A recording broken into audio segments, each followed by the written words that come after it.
Hello strings, welcome to these review sessions where we'll go over everything we go over in class from our Orchestra Expressions book.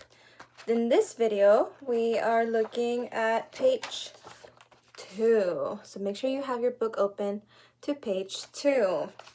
Alrighty, I have my violin here to demonstrate. So at the very tippy top of our instrument, this is called the scroll. These are the pegs.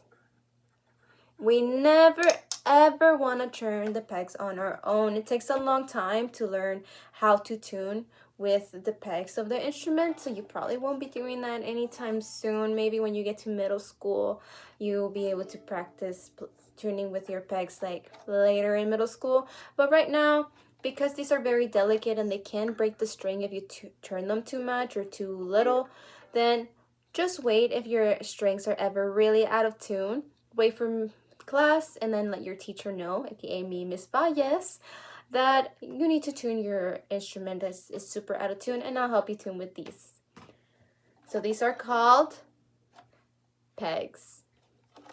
Right here inside, next to the pegs, this area right here with all of those colorful strings inside, that is the peg box. That is the part that holds the pegs and holds the strings together.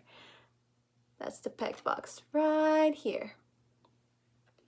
Then there is a word that's called a nut.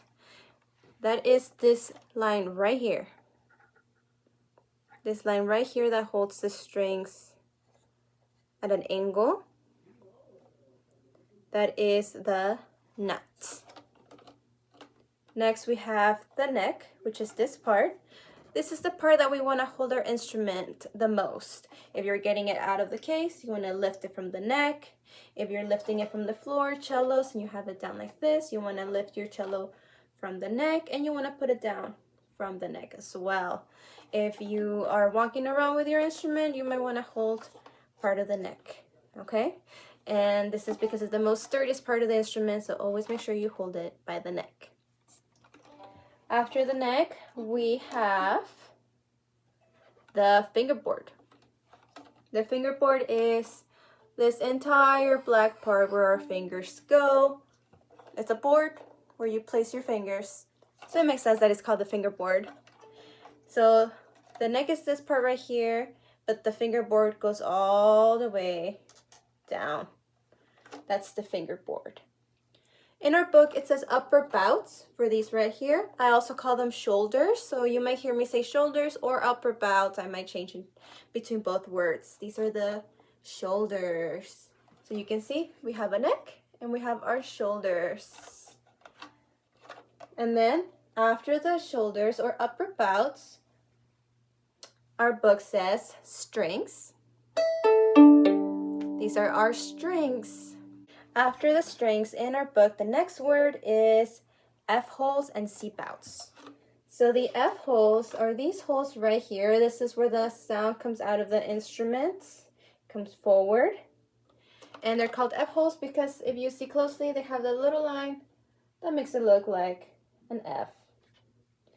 And the C bouts are these right here. So as you can see, they kind of do make C shapes. These are the C bouts. Then after the C bouts, we have the bridge right here. This is the bridge. It's what holds the strings up and we're able to play them. Right here, the bridge. After the bridge, we have the sound post. We didn't really talk about this one in class because the sound post is not something you can see on the outside. The sound post is something you can only see on the inside. If you look through the F hole inside of your instrument, you might see a little stick that's holding the instrument up right there inside the instrument. That is called a sound post. And this just, sometimes if it moves, your instrument might sound a little weird. So if you ever do have a weird sound coming from your instrument, maybe when you play a note, it sounds like wah, wah, wah, instead of just this nice long string, let me know and I can help you. It might just be that the sound post moved out of place. But right now, most of you guys should be fine where your sound posts are. After the sound post, we have the fine tuners. These are right here. These are these little tiny pegs that you can turn. These ones will not break your strings, so later in the school year, we probably will practice tuning our own instruments with the fine tuners. We won't ever touch the pegs. You only ever ask me, your teacher, to turn the pegs.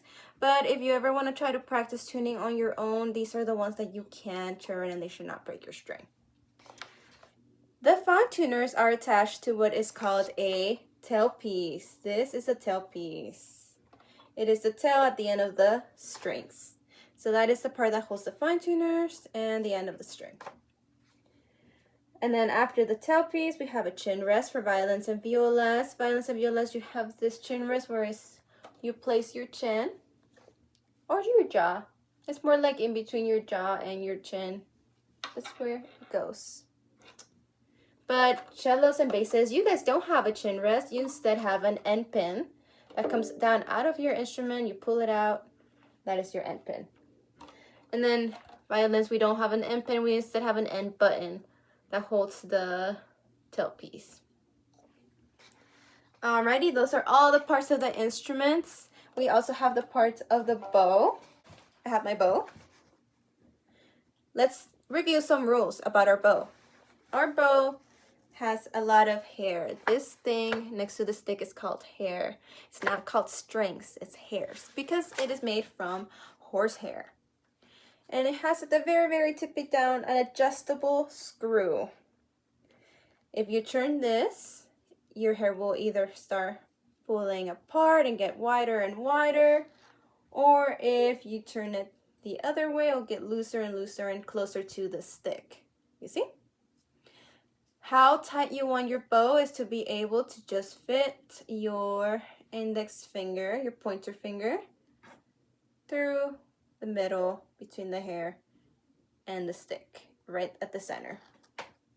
You don't want to have it too tight. If you can fit your thumb in the middle, then it's probably too tight. Or if there's a lot of space between your index finger and the hair, then it's too tight. And you want to loosen it up a little bit to have the perfect space between your bow and the hair.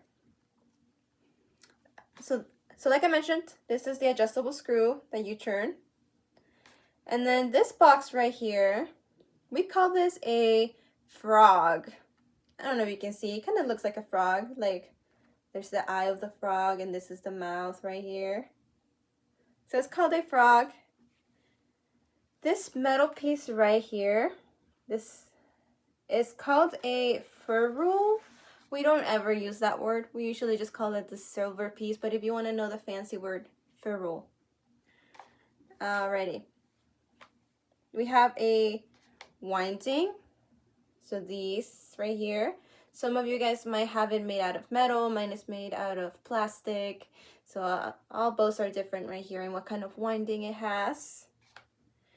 We have the bow hair, the stick, and the very tip. Parts of the bow, I think, are more common and we might just use, say, the screw and frog. So those are really the parts that you need to know. The frog and the tip. Alrighty, those are all the parts of the instrument. I hope this video helps review. And for the last maybe 2 minutes of the video, I'm going to quiz you real quick and see how much you remember. Alright, if you want to follow along, grab your instrument, but if you don't have your instrument available with you and you still wanted to watch a review video, then you can point to my violin here. So, point to the scroll. Good job! This is the scroll up here. Alright, now point to the bridge.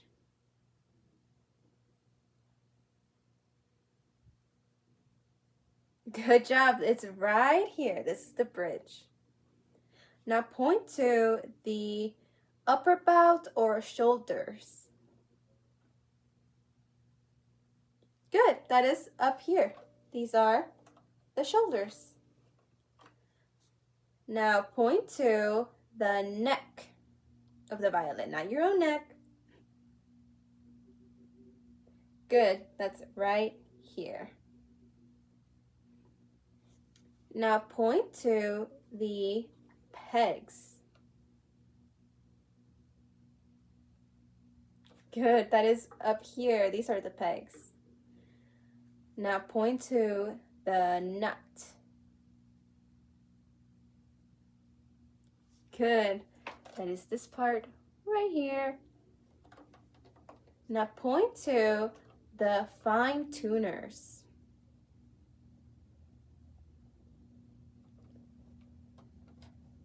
They're right here. They're very small. Now point to the fingerboard. Very good. That's this black part right here. Now strum your strings. Nice job. Those are your strings. Now point to the tailpiece. That's right, that is down here. Now if you have a cello or a bass, point to the end pin. And if you're a violin or a viola, point to the chin rest. Nice job, that's right here. Alrighty, that is a very good review of parts of the instruments. I hope this video helped. If you have any questions, feel free to email me to alexa.valles@nisd.net, and I am more than happy to help. Bye!